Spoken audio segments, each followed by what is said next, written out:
Hello everybody, welcome to my channel ATM classes by Satyam. तो आज के वीडियो में हम लोग pair of linear equation in two variable पर डिस्कस करेंगे। इसका एमसीक्यूज हम लोग सॉल्व करेंगे। तो एमसीक्यू सॉल्व करने से पहले हम लोग कुछ थ्योरी पोर्शन भी जानेंगे और फिर हम लोग प्रॉब्लम सॉल्व करेंगे। तो सबसे पहले अगर हम लोग को कोई दो इक्वेशन दिया हुआ है a1x b1y plus c1 equal to 0 and a2x plus b2y and c2 is equal to 0 is a linear equation in two variable in x and y such that। तो अगर हम लोग कोई दो इक्वेशन गिवन है, ठीक है, ये दो इक्वेशन हम लोग को गिवन है, तो ये क्या देगा, a pair of linear equation in consistent. Consistent का मतलब होता है कि ये इसका हल निकलेगा, इसका सॉल्यूशन हो सकता है, ठीक है। अगर x का कोफिशिएंट और y का कोफिशिएंट का जो रेशियो है वो नॉट इक्वल हो तो ये कंसिस्टेंट होगा और इसका यूनिक सॉल्यूशन निकलेगा। लेकिन अगर x का कोफिशिएंट और y का कोफिशिएंट इक्वल हो बट जो कांस्टेंट टर्म है उसका रेशियो इक्वल ना हो तो ये इनकंसिस्टेंट हो जाएगा। इनकंसिस्टेंट का मतलब इसमें इसका कोई हल नहीं निकलेगा, इसका सॉल्यूशन नहीं निकल पाएंगे हम लोग। और तीसरा और लास्ट कंडीशन जो होता है कि अगर तीनों कोफिशिएंट इक्वल हो जाए, x कोफिशिएंट, y कोफिशिएंट और जो कांस्टेंट टर्म है वो तीनों इक्वल, उसका रेशियोज जो है अगर इक्वल हो जाए तो हम लोग कहते हैं कि ये कंसिस्टेंट है और इसका सॉल्यूशन जो है इन्फिनाइटली मैनी होता है, मतलब बहुत सारा सॉल्यूशन होता है। तो दो केस में ये कंसिस्टेंट होता है, जब इन्फिनाइटली मैनी सॉल्यूशन होता है या यूनिक सॉल्यूशन होता है, दोनों केस में ये कंसिस्टेंट होता है। और जब एक भी सॉल्यूशन नहीं होता है तब ये जो है क्या होता है, तो कंसिस्टेंट होता है, ठीक है। तो इस तीन कंडीशन को हम लोग को याद रखना है। फिर इसका जो दूसरा थ्योरी पोर्शन आता है, इसका ग्राफ आता है। अगर दो इक्वेशन फिर से हम लोग को दिया हुआ है, इसका ग्राफ अगर हम लोग खींचे तो ये इंटरसेक्टिंग कब होगा, जब a1/a2 not equal to b1/b2, मतलब कि x का कोफिशिएंट और y का कोफिशिएंट का रेशियो नॉट इक्वल टू हो, ये इंटरसेक्टिंग होगा। मतलब कि इसका ग्राफ अगर हम लोग 1 का ग्राफ बनाना चाहें तो इक्वेशन 1 का ग्राफ इस तरह से बनेगा। a1/a2 not equal to b1/b2 होगा तो ये ग्राफ कुछ इस तरह से बनेगा और ये एक पॉइंट पर कटेगा जो कि हम लोग को सॉल्यूशन देगा। आप लोग को याद होगा, अभी तुरंत मैंने बताया था कि अगर x कोफिशिएंट और y coefficient not equal to होता है तो इसका one and only one solution होता है, दैट इज़ यूनिक सॉल्यूशन ये देता है। अगर लाइन पैरेलल हो, मतलब कि इसमें कोई सॉल्यूशन नहीं मिलता है, a1/a2 इक्वल टू b1/b2 और नॉट इक्वल टू c1/c2, मतलब कि इसका ग्राफ अगर हम लोग खींचते हैं तो कुछ इस तरह से हम लोग ग्राफ मिलेगा। ये एक भी पॉइंट पर ये दोनों लाइन एक दूसरे को टच नहीं कर रहे हैं, इसका मतलब हुआ इसका नो सॉल्यूशन होगा। इसमें एक भी सॉल्यूशन, नंबर ऑफ सॉल्यूशन जो है 0। और जो तीसरा और लास्ट जो है कॉन्सिडेंट, इसमें क्या होता है कि तीनों का तीनों जो है, तीनों का तीनों line x coefficient, y coefficient और कांस्टेंट टर्म वो सेम आ जाता है उसका रेशियोज।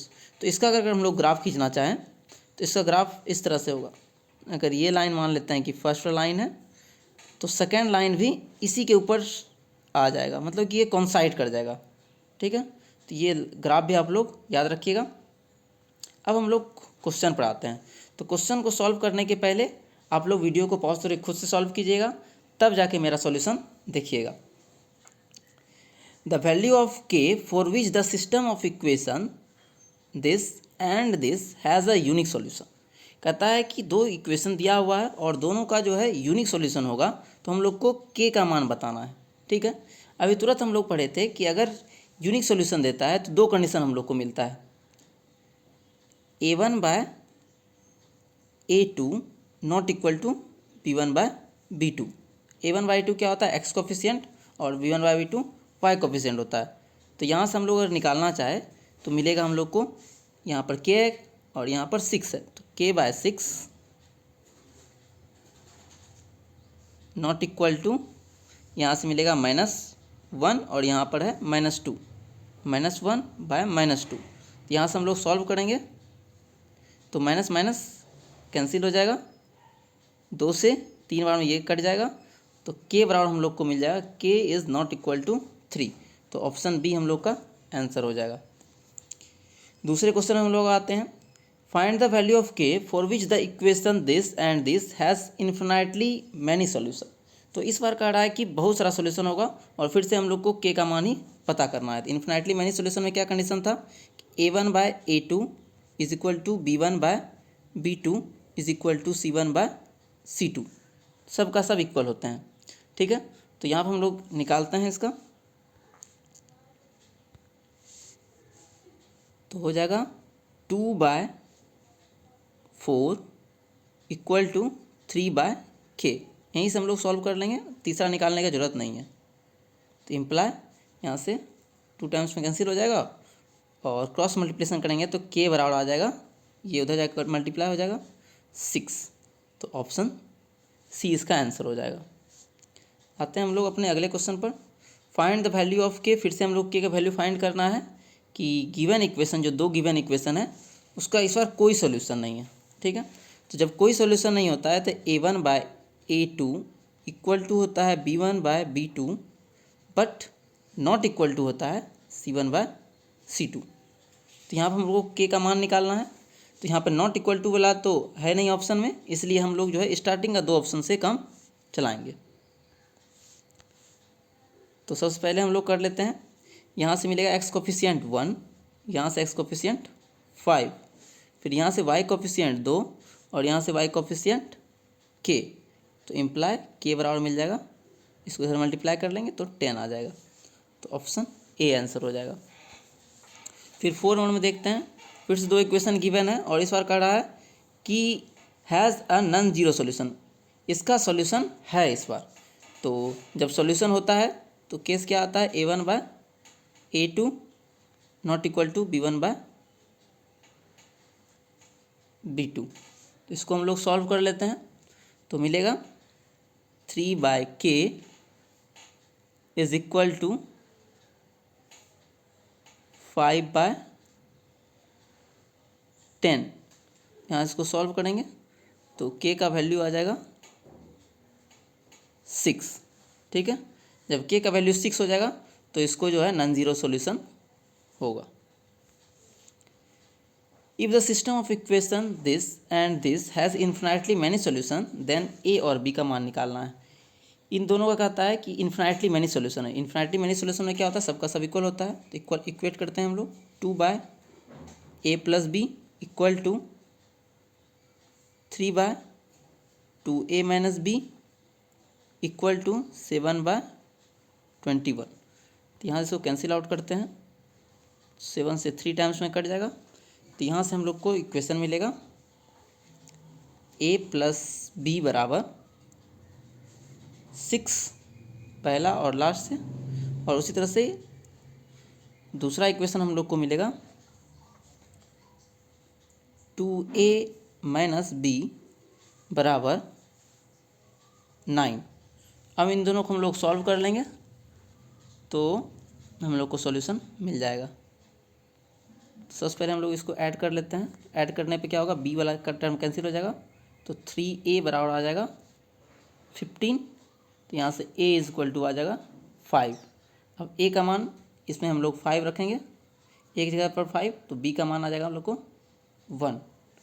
तो a बराबर 5 और b बराबर आ गया, a बराबर 5 और b बराबर 1। देख लेते हैं किस ऑप्शन में हम लोग का a बराबर 5 और b बराबर 1। तो ऑप्शन बी करेक्ट है। नेक्स्ट क्वेश्चन पर हम लोग आते हैं, if the system of equation this and this has is inconsistent then k is equal to. अब ये दिया हुआ इनकन्सिस्टेंट है, इनकन्सिस्टेंट मतलब इसमें एक भी सॉल्यूशन नहीं होगा।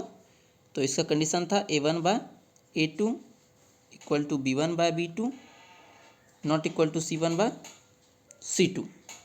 अब इसको हम लोग सॉल्व करेंगे तो हम लोग को मिलेगा 3/2k-1 इक्वल टू 1/k-1। एक बार x कोफिशिएंट को का रेशियो लिए हम लोग और एक बार y के कोफिशिएंट का रेशियोज लिए। तो इसको हम लोग सॉल्व करेंगे तो क्रॉस मल्टीप्लिकेशन करेंगे, इधर मल्टीप्लाई होगा तो 3 से मल्टीप्लाई जब होगा तो बन जाएगा 3k-3 बराबर, ये भी इधर मल्टीप्लाई होगा तो इधर हो जाएगा 2k - 1 इम्प्लाई k को इस साइड लाएंगे हम लोग 2k को, तो इधर मिलेगा सिंपली k, और 3 को उस साइड ले जाएंगे तो प्लस हो जाएगा और 2 मिल जाएगा। तो आंसर हो जाएगा इसका डी का 2। अब 7 में हम लोग देखते हैं, if a m not equal to b l then the system of solution this and this has. अब दो इक्वेशन दिया हुआ है और एक कंडीशन भी हम लोग को गिवन है, तो इसमें से ऑप्शन चूज़ करना है हम लोग को। तो हम लोग देखते हैं कि यहाँ पर a m not equal to b l है, तो यहाँ से हम लोग निकाल सकते हैं कि a by l not equal to b by m. यहाँ पर ये क्या हो गया, ये हो गया एक्स कोफिशिएंट और ये हो गया वाई का कोफिशिएंट। इस दोनों इक्वेशन से हम लोग देखते हैं, तुमको मिलता है ये एक्स कोफिशिएंट और ये वाई कोफिशिएंट। तो एक्स कोफिशिएंट और वाई कोफिशिएंट जब इक्वल नहीं होता है तो हम लोग क्या होता है, तो एक सॉल्यूशन इसका मिलता है, वो भी यूनिक। तो आंसर इसका हो जाएगा 7 का ए। 8 में आते हैं हम लोग, if the system of equation this and this has infinitely many solution then. तो इसका कहता है बहुत सारा सॉल्यूशन है, तो इसमें ए और बी का मान निकालना है हम लोग को। तो फिर से इसको सॉल्व कर लेते हैं, तो हम लोग को मिलेगा 2/2a is equal to 3/a plus B